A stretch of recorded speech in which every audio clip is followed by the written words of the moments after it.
General Krell here, and this is the Origami in Space podcast.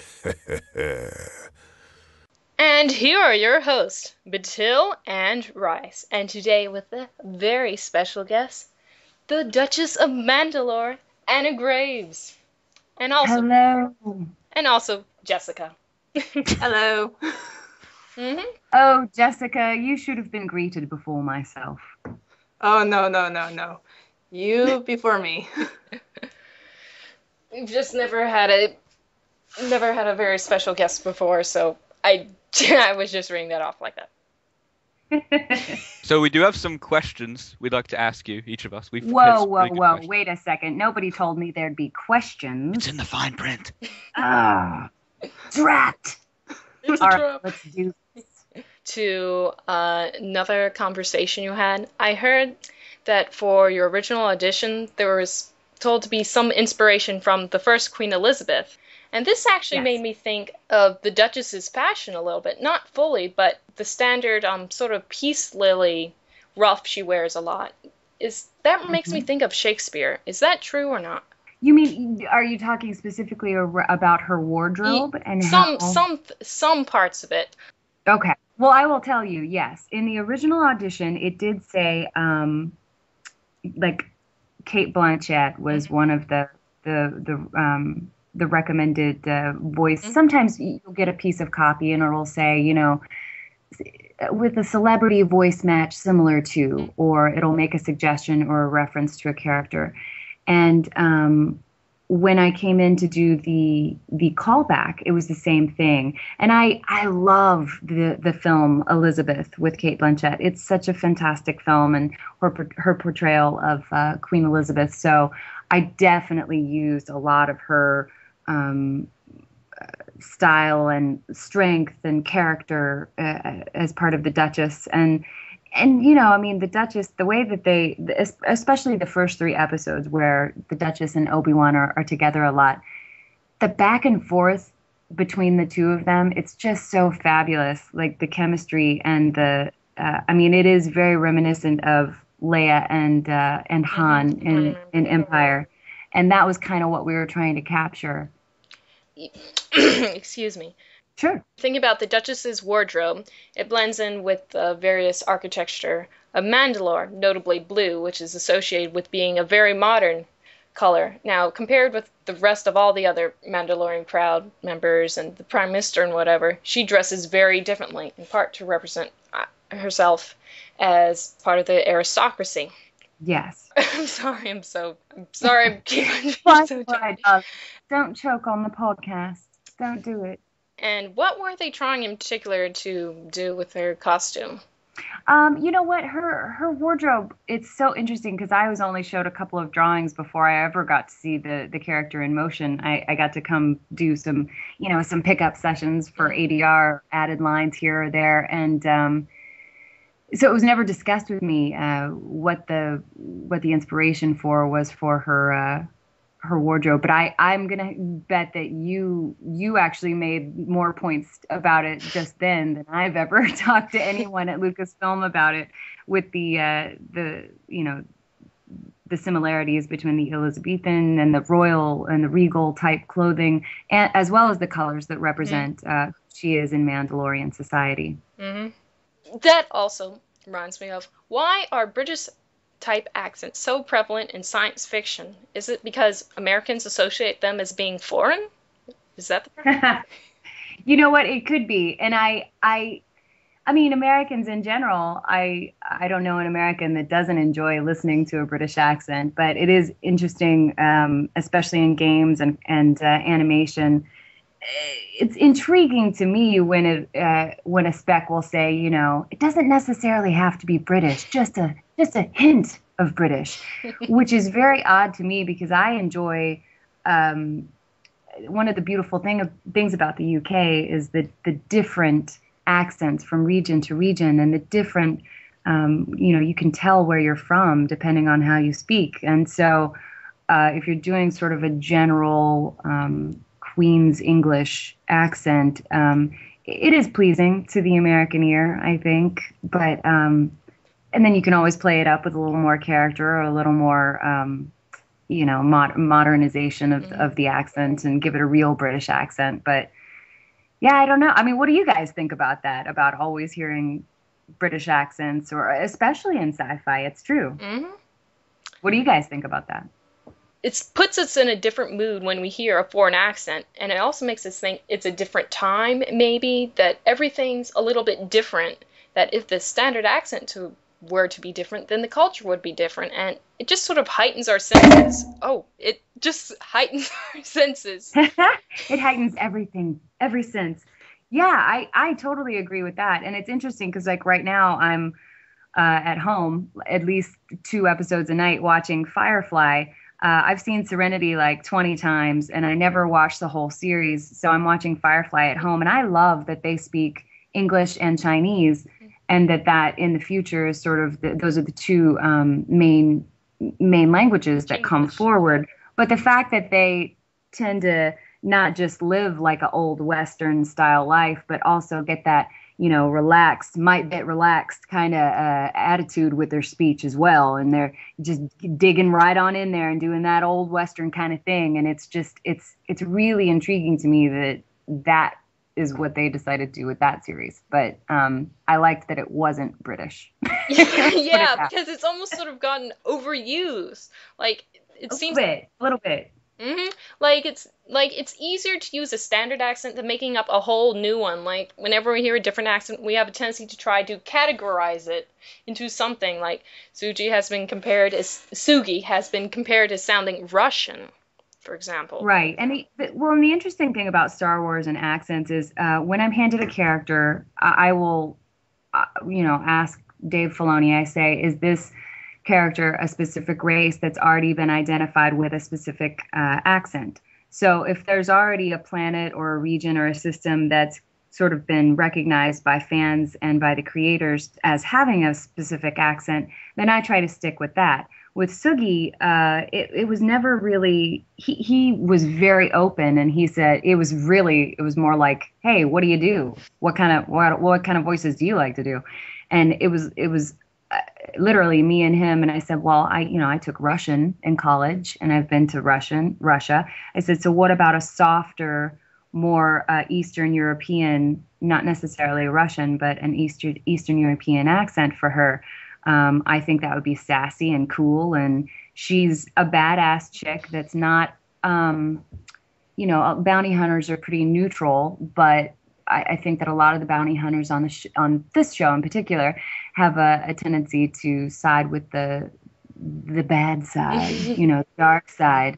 And I think, especially with Aura Singh and all the kick-ass bounty hunters that, new versus, as well as, the old school bounty hunters that we're getting to see, that have come out of the original films. And Dengar.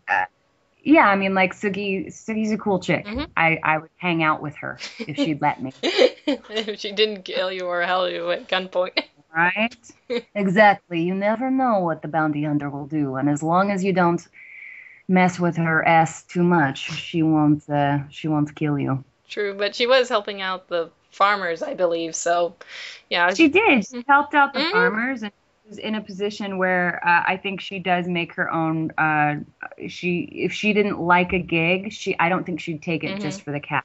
So bounty is like playing music. You have a gig. Like, here's my gig. I'm gonna sing out with her. Yeah, this is my gig. And if I don't like the venue, then I'm not playing my tunes here, man. That's how it works. And I was very happy that she also helped out the Wookiees in Wookiee Hunt in season 3. She sort of just showed up and was like, "Look, you got 5 minutes. Don't mess up my ship. Let's do this." Again, showing that everything's not all black and white. There's always the gray side.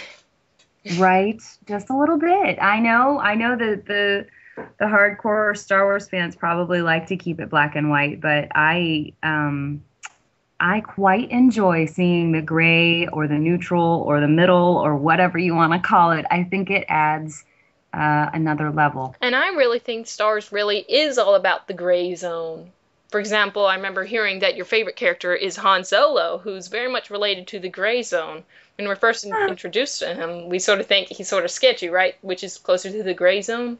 It's true, and I adore the Han Solo, and that was what was so great about his character was he as a person, you didn't know which way he was going to go, and you thought that he was in it just to make a buck, and ultimately he decided friendship, and what he decided was the right thing to do, and here he comes on in, saving Luke at the end of A New Hope. Mhm. Sorry if I ruined it for anyone if you haven't seen it. Oh no, my spoilers have been horrible. Oh no, I can't bear it. And Mike, go ahead. Okay, now you're gonna love. These are really easy questions now. Okay, so the first one is: have you been keeping up to date with the Clone Wars season 4? Like the episode? I have. You have? Yeah. Oh yeah. I try to see it every week. I can't think of many episodes that I missed this year. But what I usually do is I will definitely be purchasing the Blu-ray box set. I was very, very kind of Lucasfilm to give me the 3rd season. They're under no obligation to do that just because I'm in the show. It doesn't mean I get, free swag. But so if they don't offer the 4th season, which I'm not expecting, then I will be purchasing it. And I enjoy watching it on Blu-ray. I think that the show, the way that it is created is absolutely unbelievable, and the resolution of a Blu-ray versus something that's been compressed and then it just I don't know, it doesn't excite me as much. And so yes, I am excited to see the story, but I also love to appreciate the artwork and the lighting in the show, and the animation is spectacular, and the cinematography of it all. I agree. One of my favorite scenes is the Dathomir setting of the Clone Wars, how it's been more recently with the Small and Savage arc. That's been one of my more favorite planets the Clone Wars team has ever put on the television. Such beautiful detail. Yeah, I love some of the carvings and the artwork they have around the temples of the Night Sisters. It really shows so much detail and how fine they actually go down to it. Yeah, I agree. And I quite enjoyed the last 4 episodes. I loved the arc that Ventress had and where she seems to be going. And I'm absolutely head over heels with the relationship of Savage Opress and Darth Maul. It's very interesting to me. When Savage came out, I guess over a year ago, that was just incredible. What a great character and what a great job Clancy Brown does with the voice. So, and now that Darth Maul's back, I'm just as excited as everybody to see what happens next season. I know a little bit, but my knowledge is limited, and of course I'm not allowed to talk about it. Oh dear. Yeah, but most things are easy to guess, though, in some ways. And I always like it when I'm a little bit more surprised. I know that everyone knows that Duchess Satine is going to come back, and I'm very excited about that. And it's interesting because no one really talks about, or I haven't spoken with many people about Corruption, the episode of Corruption, or the Cadets episode, The Academy. And there was a lot. As standalone episodes, there was a lot revealed in those episodes. Did they fit into where the show was going at that time? Probably not. But I had a different experience making those episodes, so I'm a little partial toward it. I wasn't as hard on it as a lot of fans were. Well, that kind of leads me on to my second question, how you brought up about Ventress. I was wondering, how do you feel about the way they're making her more of an anti-hero than as she usually was a villain? How do you feel about that? I think that every character in Star Wars has a path, and everything is not as black and white as it sometimes seems. And that was proven again and again with the original trilogy, down to Darth Vader. He wasn't all bad, and everybody said he was, and not everyone was right. True, because Ventress is my favorite Clone Wars character.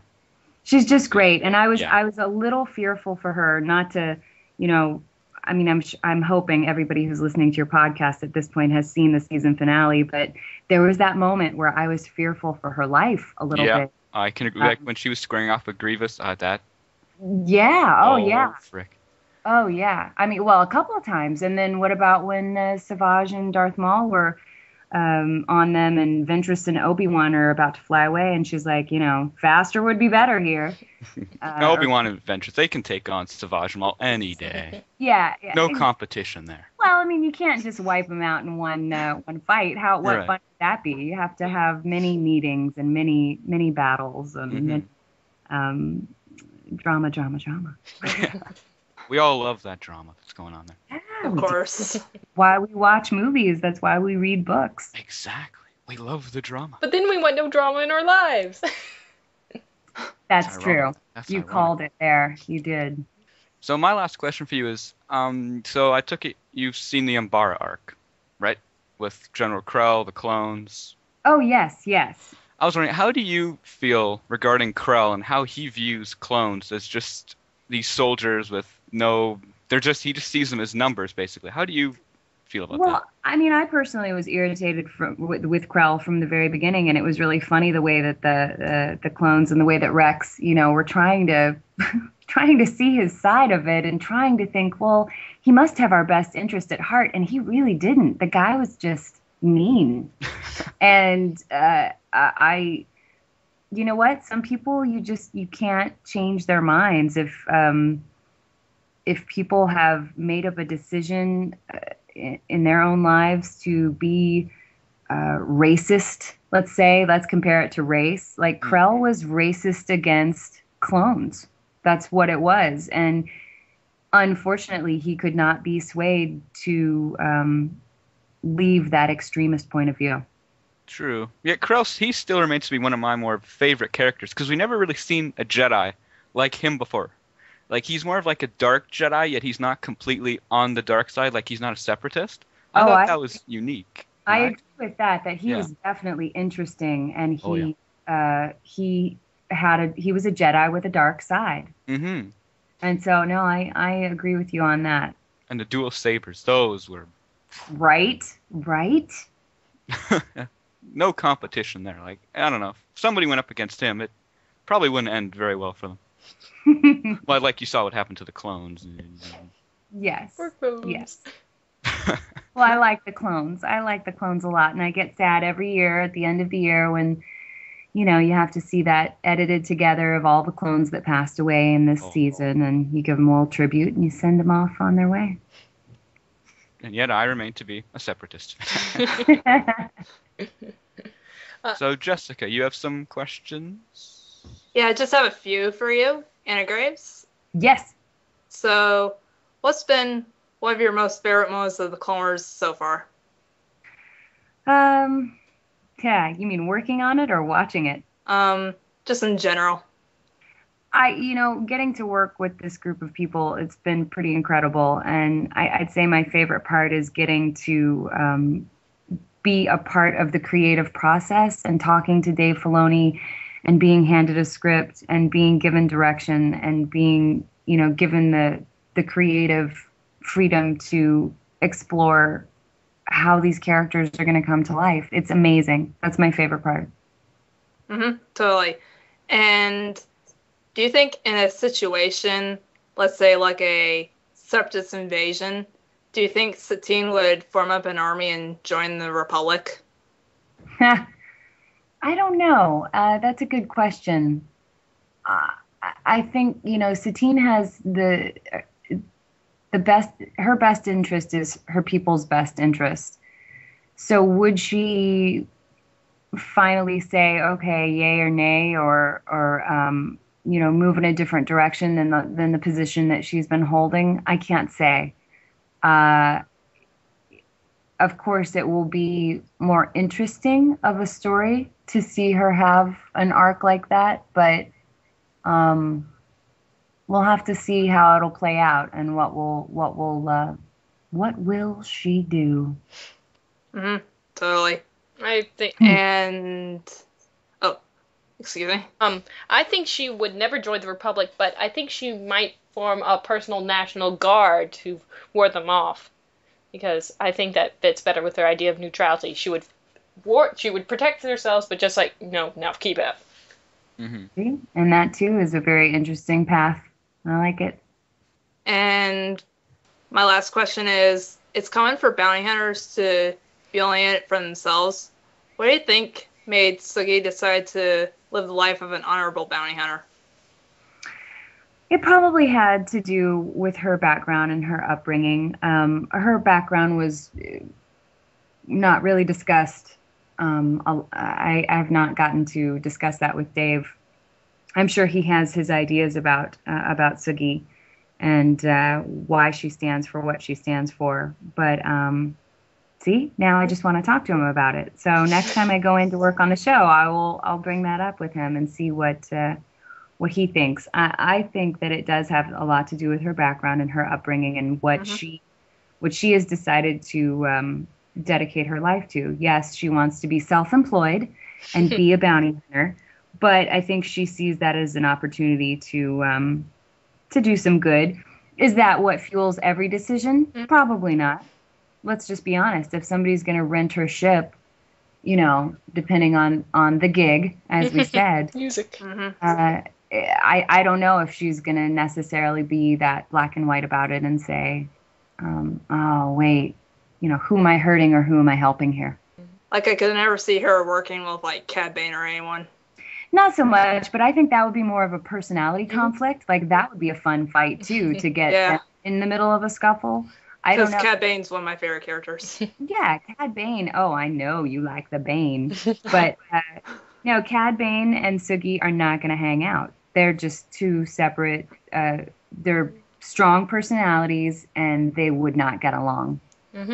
So that would sort of be putting Ventress into this sort of category now. Sugi and Ventress more agree with each other than Cad Bane, for example. I would agree with that, yeah. Hey, there you go. Maybe Ventress and Sugi should work together someday. I would love to see that, actually. That would be awesome. I just have one more quick question for you. Sure. Because for a future career, I was actually thinking about getting into voice acting. I was wondering, how did you start getting involved in it? You know what? I'm an actress. I did the stage and musical, and grew up dancing and singing and doing plays in high school, and I didn't know exactly where I wanted that to lead me, and was fortunate enough when I moved out to Los Angeles, I got a job working at a movie advertising company, and I met the man who for that particular company did all the trailers, and he really encouraged me to take a class. So I saved up my money and I took a class, and then I took another class, and it always helps when you can take classes in places that also cast as well, and you surround yourself with people who are searching for the same thing. And I started booking my own jobs and creating my own little business, so to speak. And then I was fortunate enough to get an agent who believed in my talent as well. So an agent is key in this business. And then it's just kind of, you have to have you have to know what you're doing when you walk in the room. You hope that you get the gig, and then you hope after you get the gig that you have the voice to back it up. Right. That's interesting, because I've actually been thinking of it for quite a while, and that's, I don't know, something I might want to follow up on. You should find out if you already know you're comfortable behind the microphone. Yes, clearly, exactly. So always follow your passion. I like that. That is interesting. Thanks for that. Well, thanks so much for having me on, guys. It's been great. I certainly agree. So thank you, Miss Graves. Thank you. We've learned that bounty hunting is music, and so is voice acting. Music to the bounty hunter's ears. And there's the title for this podcast right there. Totally. So thank you again, Miss Graves. Spasiba. Thank you very much, you guys. Thank you. You're welcome. Gracias. I'll see you in the Clone Wars. I look forward to it. Great. But wait, that's in the past, so I look back to it. Very well said. All right, bye, you guys. Thanks again. Adios. Bye. That was pure awesome sauce right there.